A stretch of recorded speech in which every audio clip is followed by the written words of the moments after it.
तो इसलिए तो मैं बोलती हूँ कि आप लोग यहाँ ऐसे ही थोड़े आ गए, हम सब यहाँ पर ऐसे ही नहीं आए। इस योग का, योग विषय का, अध्यात्म विषय का हमने पिछले जन्मों में भी चखा है, इसका हमने अभ्यास किया है। तो उन संस्कारों से ही फिर अब उन विषयों में ही हम राग रखते हैं। वो वही विषय हमें अच्छे लगते हैं, दूसरे अच्छे नहीं लगते हैं। तो जिसने योग का अभ्यास किया होगा उसको योग वाला मार्ग ही अच्छा लगता है, दूसरा नहीं लगता है। तथा च अयम द्वयो जन्मनोः प्रतिसंधि। तो इस प्रकार से ये जो जन्म है ये क्या है, दो जन्मों की प्रतिसंधि है। या फिर ये जो आत्मा है, अयम से आत्मा भी ले सकते हैं, ये जो आत्मा है ये क्या है, द्वयो जन्मनोः प्रतिसंधि, दो जन्मों को जोड़ने वाला है ये आत्मा। माने ये तो है ही, और इसके राग आदि से पता लगता है कि पीछे भी इसका शरीर था। एवं पूर्व शरीरस्य पूर्वतरेण, और पूर्व शरीर का कारण क्या था, पूर्वतरेण, उससे पिछले वाले जन्म का राग। और पूर्वतर जन्म का कारण क्या था, पूर्वतमेन, उससे पिछले जन्म का राग। तो पूर्वतमेन इत्यादि न अनादिश्चेतनस्य शरीर योगः। तो इस प्रकार से ये अनादि काल से इस आत्मा का शरीरों के साथ योग चल रहा है। तो हर जन्म का उससे पिछले जन्म में जो राग रहे, उन रागों के कारण उससे अगला अगला अगला शरीर मिलता चला जाता है। तो कब से चल रहा है ये, अनादिश्च रागानुबंधः, अनादि काल से ये रागों से जुड़ा हुआ है। इति सिद्धम नित्यत्वम इति, तो इससे आत्मा का नित्यत्व सिद्ध होता है। कथम पुनर्ज्ञायते पूर्वानुभूत विषयानुचिंतन जनितो जातस्य रागः। तो ये आप वाला प्रश्न यही पूछ रहे हैं कि कैसे पता लगा कि वीतराग तो आए नहीं और जो आए हैं वो सारे राग सहित हैं, ये कैसे पता लगा। तो ये पूछ रहा है पूर्व पक्षी आपका प्रश्न। तो ये कह रहा है ऐसा भी तो हो सकता है, सगुण द्रव्योत्पत्तिवद उत्पत्ति ही। ये कह रहे हैं जैसे आज जो द्रव्य उत्पन्न होते हैं गुण सहित, ऐसे ही ये आत्मा भी राग सहित उत्पन्न हो गया हो। नित्य मानने की क्या जरूरत है इसमें। जैसे गुण यही होते हैं ना, रस गंध आदि। तो जैसे घड़ा उत्पन्न हुआ है तो उत्पन्न होते ही वो रूप से युक्त है ना, रूप गुण से युक्त है। जैसे कोई फूल खिला है, फूल की उत्पत्ति हुई है तो वो गंध सहित ही उत्पन्न हुआ है, गंध शुरू से ही है उसके साथ। तो ऐसे ही ये जो शरीर या ये आत्मा मान रहे हैं, आत्मा को तो अलग मान ही लिया इन्होंने, आत्मा को नित्य नहीं मानेंगे, शरीर के साथ ही उत्पन्न हुआ है और उत्पन्न होते होते ही इसमें राग भी था, माने राग सहित ही उत्पन्न हुआ है, ऐसा भी तो मान सकते हैं। यथोत्पत्ति धर्मकस्य द्रव्यस्य गुणाः कारणतः उत्पद्यन्ते तथा उत्पत्ति धर्मकस्य आत्मनो रागः। जैसे उत्पत्ति धर्म वाले जो द्रव्य हैं उन द्रव्यों का गुणाः कारणतः उत्पद्यन्ते, उनके गुण कारण के साथ ही उत्पन्न हो जाते हैं। जैसे घड़े का कारण क्या था, मिट्टी, और मिट्टी के साथ साथ ही उसमें एक गंध भी आ गई, एक रूप भी आ गया, एक आकार भी आ गया, एकत्व भी आ गया, ये सारे गुण आ गए ना। तो कह रहे हैं ऐसे ही तथा उत्पत्ति धर्मकस्य आत्मना रागः, वैसे ही उत्पत्ति धर्म वाला मानेंगे आत्मा को और उसके साथ साथ ही राग भी उत्पन्न हो गया। अत्र अयम उदितानुवादो निर्दर्शनार्थः। बोले ये जो कह रहे हैं ना, ये इनका जो प्रश्न है ये अच्छा नहीं है। पहले ही हम ये बात कह चुके हैं, तो पहले कहे हुए का अयम उदितानुवाद, जो पहले कह चुके हैं उस कहे हुए का ही ये अनुवाद है। इसका उत्तर दे रहे हैं सिद्धांती। न संकल्प निमित्तत्वात् रागादीनाम, कह रहे नहीं आत्मा के साथ ही राग उत्पन्न हो गया हो, ऐसा कहना उचित नहीं है, क्योंकि ये राग आदि किससे उत्पन्न होते हैं, संकल्प निमित्तत्वात्, संकल्प के निमित्त से राग आदि की प्रवृत्ति या निवृत्ति होती है। जैसा जिसका संकल्प है तो उससे या तो राग हो जाएगा, राग में प्रवृत्ति होगी, या तो निवृत्ति होगी।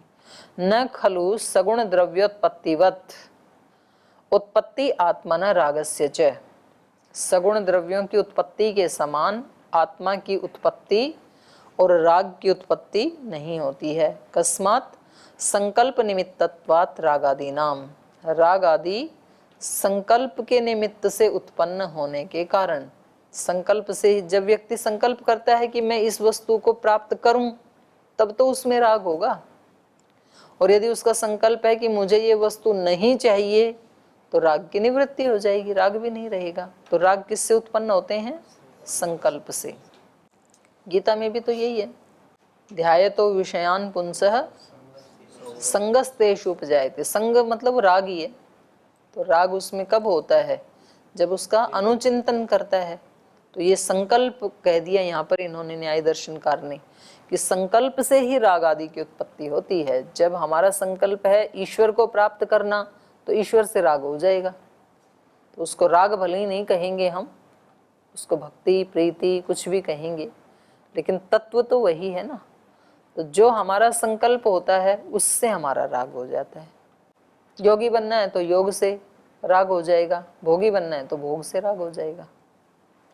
अयम खलु प्राणी नाम विषयान आसेवमाना नाम संकल्प जनितो रागो गृह्यते। बोले तो प्रत्यक्ष देखा जाता है ना, ये जो प्राणी हैं इनका विषयान आसेवमाना नाम प्राणी नाम, जो विषयों का आसेवन करते हुए जो प्राणी हैं, उन प्राणियों के संकल्प से, संकल्प जनित रागो गृह्यते, उनके संकल्प से उत्पन्न होता हुआ राग देखा जाता है।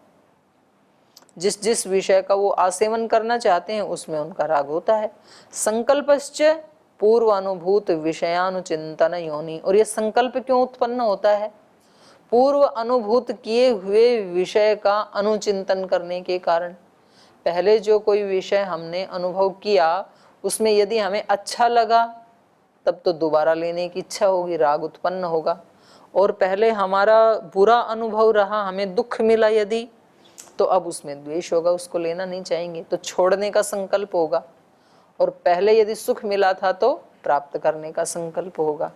तो संकल्पश्च पूर्वानुभूत विषय अनुचिंतन योनिः तेन अनुमीयते जातस्य अपि पूर्व अनुभूतार्थ चिंतन कृतो राग इति। तो इससे ये पता लगा अनुमान प्रमाण से कि ये जो पैदा हुआ है जातस्य अपि पूर्व अनुभूतार्थ चिंतन कृत, पूर्व अनुभूतार्थ, यहाँ अर्थ का मतलब है विषय, पिछले जन्म में जो अनुभव किया था विषयों का, उसके चिंतन कृत ये राग की उत्पत्ति होती है। पूर्व अनुभूतार्थ चिंतन कृतो राग इति आत्मोत्पादाधिकरणात्तु रागोत्पत्तिर्भवन्ति। तो ये आत्मोत्पादाधिकरणात्, यहाँ पर एक तय छूटा हुआ है, करणात्तु ऐसे आएगा।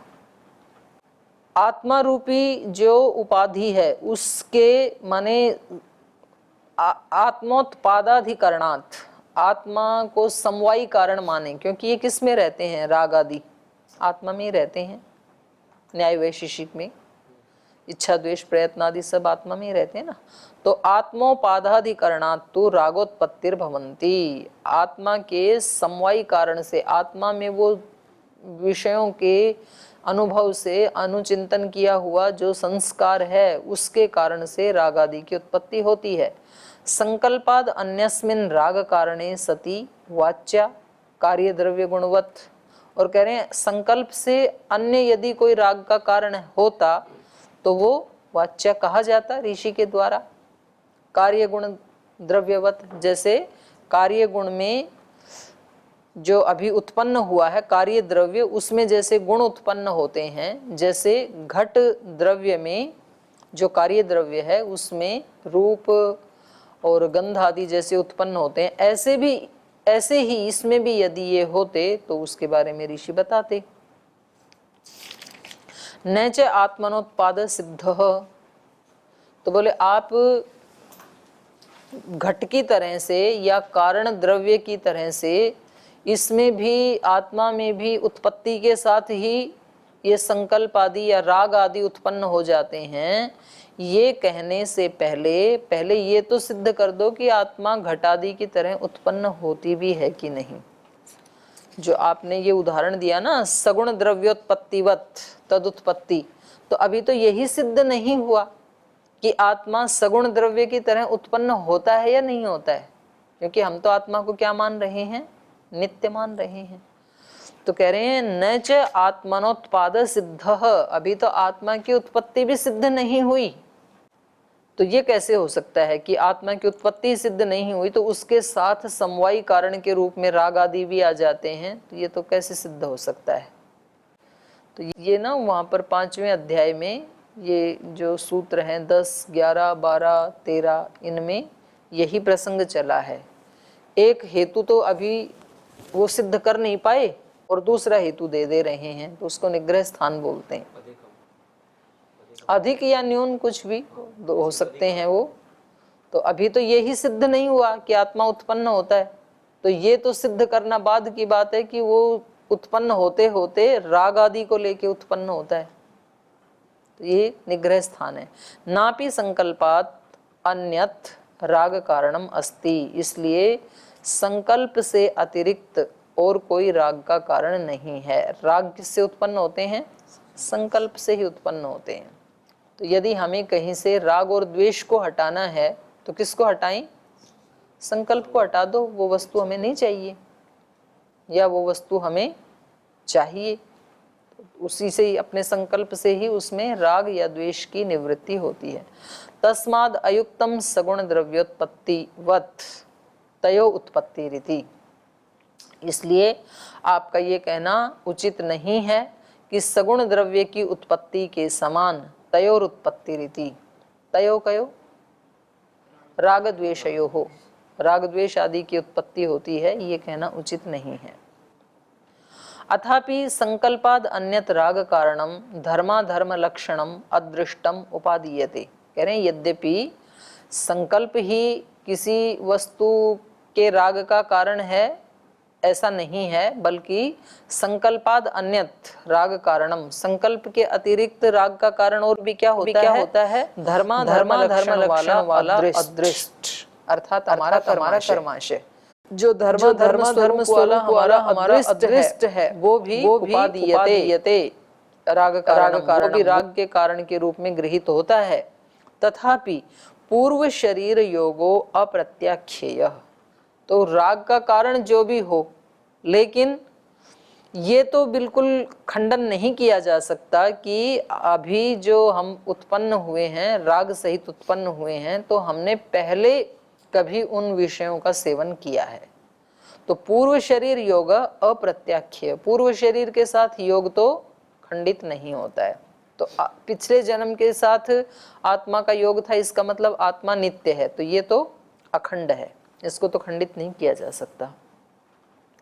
तत्र ही तस्य निर्वृत्ति न अस्मिन् जन्मनि, क्योंकि इस बच्चे को पैदा होते ही स्तनपान आदि में जो राग दिखाई दे रहा है आहार आदि में, तो ये तो तत्र ही तस्य निर्वृत्ति, उस पिछले जन्म में ही, उस अदृष्ट जन्म में ही उसकी निर्वृत्ति हुई है, उत्पत्ति हुई है। न अस्मिन् जन्मनि, अभी तो यहाँ किसी विषय का अनुभव किया ही नहीं, किसी विषय को चखा ही नहीं, अभी तो दूध पिया ही नहीं इस जन्म में, तो अभी तो पैदा ही हुआ है। तो ये जो इसको स्तनपान की इच्छा हो रही है, ये तो पिछले जन्म के संकल्प से ही हो रहा है। अब यहाँ पर ये बता रहे हैं कि ये राग उत्पन्न क्यों होते हैं, कौन से संकल्प से उत्पन्न होते हैं। तो ये अच्छा है, एक वार्तिक टाइप है ये। तन्मयत्वात् रागः, राग उत्पन्न होता है, मन हल्के फुल्के संकल्प से भी राग उत्पन्न नहीं होता है। राग उत्पन्न होता है तन्मय होने से, तत्मय, उसी के जैसा जिसका चित्त बन गया है, तब राग उत्पन्न होता है। तो फिर वो उसके बिना रह नहीं सकता है। अब ऐसे तो भगवत प्राप्ति की इच्छा सभी को ही है, थोड़े थोड़े तो, लेकिन जिसका चित्त बिल्कुल तन्मय हो गया, रामकृष्ण परमहंस आदि या जितने भी महापुरुष हैं, तो उनका चित्त भगवान के लिए बिल्कुल तन्मय हो गया कि और कुछ चाहिए ही नहीं, तो फिर वो उस प्रकार का राग उत्पन्न होता है। तो अभी हमारा ईश्वर में राग नहीं है, राग नहीं है तो क्या है, द्वेष है, एक तो होगा। तो द्वेष का मतलब कोई ऐसा नहीं है कि उनसे हम कोई उनके बारे में कुछ अन्यथा सोचते हैं, ऐसे नहीं है। अप्रीति का नाम ही द्वेष है, द्वेष अप्रीतौ, प्रीति नहीं करते हैं ईश्वर से, तो यही द्वेष है। तन्मयत्वात् राग इति विषय अभ्यास खलु अयम भावना हेतु तन्मयत्वम उच्यते। इन्होंने कहा ना तन्मय होने से, तन्मयत्व, तन्मयत्वात् राग, तो ये तन्मयता क्या है, तो कहा तन्मयता क्या है, विषयाभ्यास खलु अयम भावना हेतु तन्मयत्वम उच्यते। विषय का अभ्यास करते हुए ये भावना हेतु, भावना नाम का जो संस्कार है उसका हेतु क्या है, तन्मयत्व, तन्मयत्वम उच्यते। और ये जो राग है या ये जो तन्मयता है, तन्मयता का जो संस्कार है, ये जाति विशेषाच राग विशेष है। देखो राग के बारे में ही तीन बातें बता दी। पहला, राग किससे उत्पन्न होता है, संकल्प से उत्पन्न होता है। दूसरी बात, राग किससे उत्पन्न होता है, तन्मयता से उत्पन्न होता है। तीसरा, राग किससे उत्पन्न होता है, जाति विशेषाच राग विशेष है, जाति विशेष से राग विशेष उत्पन्न होता है। जाति विशेष मतलब जैसे वृक्ष जाति, पशु जाति, मनुष्य जाति, तो जो जिस जाति में जिस शरीर को प्राप्त करता है ना, उससे संबंधित राग विशेष उत्पन्न होता है। जैसे शेर जाति, सिंह जाति, तो उसका राग कभी घास में होगा ही नहीं, हो सकता ही नहीं है। उसका राग किस में होगा, मांसाहार में ही होगा। जैसे ऊंट है, तो ऊंट का राग हमेशा कड़वा नीम खाने में ही होगा या कटीली झाड़ियां खाने में होगा, कभी भी उसका राग पानी पूरी खाने में हो नहीं सकता है। कितने भी करवा लो तो भी, मतलब आप जबरदस्ती उसके मुंह में डाल भी दो ना कई बार पूरे गोलगप्पे की प्लेट, तो भी अगली बार जाके वो उसको खुला छोड़ोगे तो कांटे वाली झाड़ी खाएगा। तो जाति विशेष से राग विशेष उत्पन्न होते हैं। तो इससे भी पता लगता है कि ये मनुष्य जाति विशेष है जो ईश्वर से राग विशेष हो सकता है, अन्य किसी जाति में संभव नहीं है वो। जैसे ये जो मनुष्य है और ये किसी कारण से, किसी भी बुरे कर्म से किसी निम्न योनि में चला गया, मानो कि ऊंट योनि में चला गया तो इस जन्म में जो खाना खाए थे ना आप लोगों ने, कद्दू की सब्जी, रसगुल्ला, जो भी खाया था, उसकी इच्छा नहीं होगी अगले जन्म में। वो कभी आप किसी जन्म में जब ऊंट थे और जब आपने झाड़ियां खाई थी, वो संस्कार जागृत होके आपको झाड़ी के पास लेके जाएंगे। तो ये भी एक कारण है, जाति विशेषाच राग विशेष इति, जाति विशेष से राग विशेष उत्पन्न होते हैं। कर्म खलु इदम जाति विशेष निर्वर्तकम। बोलिए जाति विशेष में उत्पत्ति होती कैसे है, कोई खास जाति में हम कैसे जाते हैं, ये आत्मा कैसे जाता है, तो कह रहे हैं कर्म खलु इदम जाति विशेष निर्वर्तक, हमारा कर्म ही किसी जाति विशेष में हमें लेके जाता है। जैसा हम कर्म करते हैं तो मनुष्य योनि भी मिल सकती है, देव योनि भी मिल सकती है और असुर योनि भी मिल सकती है, कोई भी योनि मिल सकती है। कर्म खलु इदम जाति विशेष निर्वर्तकम तादर्थ्यात् ताच्छब्दम विज्ञायते, ये पढ़ा था ना हमने, तादर्थ्यात् ताच्छब्दम। जैसे वो पीछे पढ़ा था ना कि चटाई बना रहा हूँ, कोई वो लाया वो वीरण जंगल से और उन्होंने कहा क्या कर रहे हो, तो कहा चटाई बना रहा हूँ। तो चटाई तो बनी नहीं, अभी शुरू भी नहीं हुई, अभी तो तिनके ला के रखे हैं। और किसी ने कहा कि ये क्यों रखा आपने, बोल चटाई बना रहा हूँ, चटाई तो बनी नहीं, लेकिन वो चटाई के लिए हैं, तादर्थ्यात्, जिसके लिए हैं, तो इस उसके लिए फिर उसी शब्द का प्रयोग कर दिया जाता है कि ये चटाई बना रहा हूँ। तो यहाँ पर भी ये कह रहे हैं ये जाति विशेष की निवृत्ति या उत्पत्ति किससे होती है? हमारे कर्म से। तस्माद अनुपपन्नम संकल्पाद अन्यत राग कारणम इति, इसलिए ये संकल्प से अतिरिक्त कोई और राग का कारण होगा ऐसा लगता नहीं है। प्रणाम दीदी। तो योग सांख्य दर्शन में आत्मा को मतलब राग द्वेष आदि से रहित बताया, तो विशुद्ध रूप में, लेकिन सांख्य न्याय वैशेषिक में उन राग द्वेष आदि आत्मा का मतलब आत्मा धर्मी है, इसका धर्म बताया। तो इन दोनों में शास्त्र में तो समन्वय कैसे करें, कौन सा दृष्टि? ऐसे हो जाएगा ना, यहाँ लिंगम शब्द कहा है और लिंग का अर्थ होता है चिन्ह। इच्छा द्वेष प्रयत्न सुख दुख ज्ञानानि आत्मनो लिंगम, तो ये जो लिंग शब्द है ना, इससे समाधान हो जाएगा। तो लिंग का मतलब है चिन्ह। तो जैसे राष्ट्रीय ध्वज तिरंगा क्या है हमारा? राष्ट्रीय लिंग चिन्ह।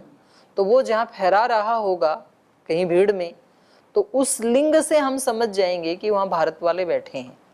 मानो कहीं ओलंपिक आदि में खेल में बहुत लोग हों, लाखों, और वहाँ कहीं तिरंगा फहरा रहा है, तो आप जान लोगे ना कि यहाँ भारत वाले बैठे हैं।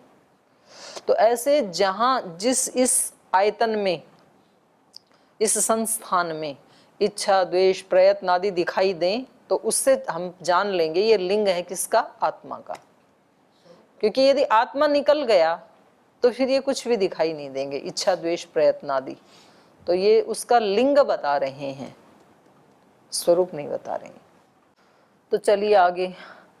तो ये हो गया इति नवभि सूत्रैः आत्मनो नित्यता प्रकरणम। तो 9 सूत्रों में ये आत्मा की नित्यता का प्रकरण समाप्त हुआ। तो आत्मा की हो गई परीक्षा, पूरी हो गई? नहीं। क्यों, अब क्या रह गया? आत्मा शरीर आदि संघात से अतिरिक्त है और आत्मा, अरे ठीक है, शब्द से ही तो पूछ रही हूँ भाई मैं शरीर आदि से व्यतिरिक्त है और आत्मा नित्य है, ये परीक्षा तो हो गई ना। ठीक है, तो आत्मा के बाद अगला प्रमेय क्या है? शरीर। तो अब शरीरों की परीक्षा करते हैं।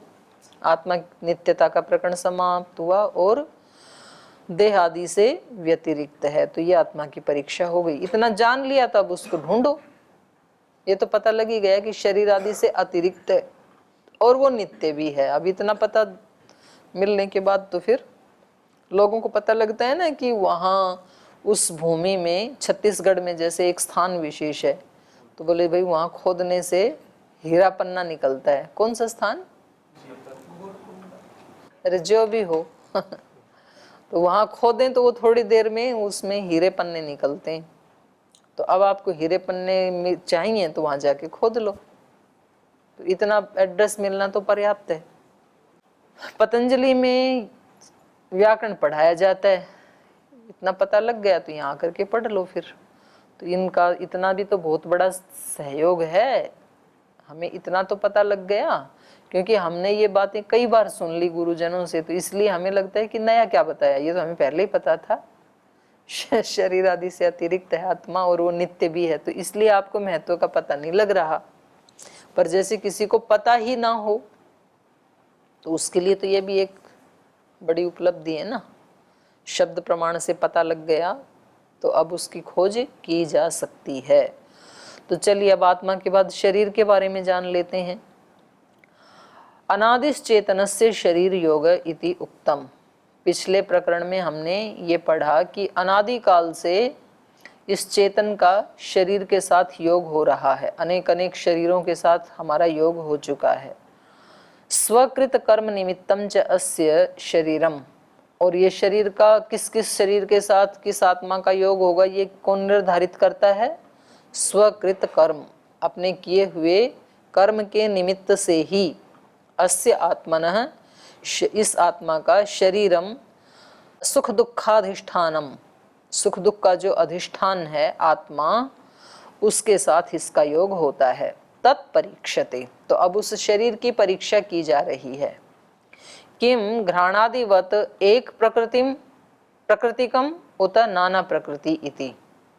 जैसे घ्राणादि जो इंद्रियां हैं तो एक एक इंद्रिय एक एक भूत से बनी है ना, जैसे चक्षु अग्नि से बना है ऐसे। तो ऐसे घ्राण आदि के समान ये पूरा शरीर हमारा एक प्रकृति वाला है या नाना प्रकृति वाला, कई महाभूतों से मिलके बना है या किसी एक ही महाभूत से बना है, ये इनका प्रश्न है शरीर के बारे में। कुतः संशय, आपको संशय क्यों उत्पन्न हुआ? तो कहा विप्रतिपत्ते है संशय, इस विषय में अलग अलग विद्वानों के अलग अलग मत हैं, तो इसलिए हमें संशय हो गया। पृथिव्यादीनि भूतानि संख्या विकल्पेन शरीर प्रकृति रीति प्रतिजानत इति। पृथ्वी आदि जो भूत हैं वो संख्या विकल्पेन, उनकी संख्या का विकल्प होने से, संख्या का विकल्प माने कोई कहते हैं 5 भूतों से शरीर बना है, कोई कहते हैं कि पृथ्वी से बना है पार्थिव शरीर है, कोई कह रहे हैं 4 भूतों से बना है। तो इस संख्या का विकल्प होने से शरीर की प्रकृति क्या है ये हम नहीं जानते हैं। शरीर प्रकृति रीति प्रतिजानत, अनेक अनेक विकल्प शरीर की प्रकृति के बारे में हम जानते हैं। तो इस विप्रतिपत्ति से हमें संशय हो गया कि यहाँ पर तत्व क्या है, किम तत्र तत्वम, उन सारे विकल्पों में तत्व क्या है वो जानना चाहते हैं। तो इसका उत्तर ऋषि दे रहे हैं, पार्थिवम गुणांतरोपलब्धे है। कह रहे हैं ये शरीर है हमारा पार्थिव, पृथ्वी महाभूत से बना है। गुणांतरोपलब्धे है, पृथ्वी के ही विशेष गुण की इसमें उपलब्धि होने से। तत्र मानुषम शरीरम पार्थिवम, मनुष्यों का जो शरीर है वो कैसा है? पार्थिव, माने पृथ्वी महाभूत से बना है। कहा भी जाता है उसके पार्थिव शरीर को लाया गया या ले जाया गया, ऐसे ही बोला जाता है। कस्मात, क्यों है ये पार्थिव शरीर, क्यों है? गुणांतरोपलब्धे है, पृथ्वी के गुण की उपलब्धि होने से। गंधवती पृथ्वी गंधवच्च शरीरम, पृथ्वी का मुख्य गुण क्या है? गंध, और ये शरीर भी गंध वाला है। हर शरीर की अपनी एक अलग गंध है ना, तो गंध से युक्त है ये। अबादि नाम अगंधत्वात्, अगर इसके साथ जल आदि भी जुड़े होते, या कोई कहे कि पृथ्वी से नहीं बना जल आदियों से बना है ये शरीर, तो फिर इसमें गंध नहीं होनी चाहिए। अबादि नाम अगंधत्वात्, जल आदि तो गंध से रहित हैं, पृथ्वी के अलावा किसी में भी गंध नहीं है ना, अग्नि में, जल में, वायु में, आकाश में, किसी में भी गंध नहीं है। तो कह रहे हैं अबादि नाम अगंधत्वात्, क्योंकि बाकी के 4 गंध वाले नहीं हैं, अगंध हैं, इसलिए तत्प्रकृति अगंधम स्यात्, यदि उनसे बनता तो ये कैसा होना चाहिए था? बिना गंध वाला होना चाहिए था। तत्प्रकृति, वे प्रकृति हैं जिसकी जिस शरीर की, उनसे बना हुआ मानेंगे तो अगंधम स्यात्, गंध रहित हो जाएगा। न तो इदम अबादि भी असंप्रक्त्या पृथिव्या आरब्धम चेष्टिंद्रियार्थाश्रय भावेन कल्पते इत्यतः पंचानाम भूतानाम संयोगे सति शरीरम भवति। तो कहते हैं कि ये है तो पार्थिव, लेकिन न तो इदम अबादि भी असंप्रक्त्या, लेकिन ऐसा नहीं है कि जल आदि का थोड़ा सा भी संश्लेष नहीं है शरीरों में, ऐसा नहीं है। पृथिव्यारब्धम चेष्टिंद्रियार्थाश्रय भावेन कल्पते न कल्पते इत्यतः पंचानाम भूतानाम संयोगे सति शरीरम भवति। तो पृथ्वी आदि जो है, पृथ्वी मुख्य कारण है, इसका उपादान कारण वाला है ये, माने केवल पार्थिव नहीं है बल्कि पंचानाम भूतानाम संयोगे सति शरीरम भवति, माने मुख्य इसका उपादान कारण तो पृथ्वी ही है, और लेकिन बाकी 4 का बिल्कुल भी लेश मात्र संयोग नहीं है, ऐसा नहीं है, थोड़ा थोड़ा संयोग उनका भी है। जैसे घट का मूल कारण क्या है? घट किससे बना? तो हम झट बोलते हैं मिट्टी से, लेकिन केवल मिट्टी से नहीं बना ना, जल, अग्नि, आकाश, वायु, सब का तो संयोग होता है उसमें। तो ऐसे ही इन 4 भूतों का संयोग तो है इस शरीर में, लेकिन इसका मूल उपादान कारण तो पृथ्वी है। तो ये थोड़ा सा बचा है ना, इसको कल पढ़ेंगे, अब समय हो गया। हाँ, प्रधानता की दृष्टि से कहा है।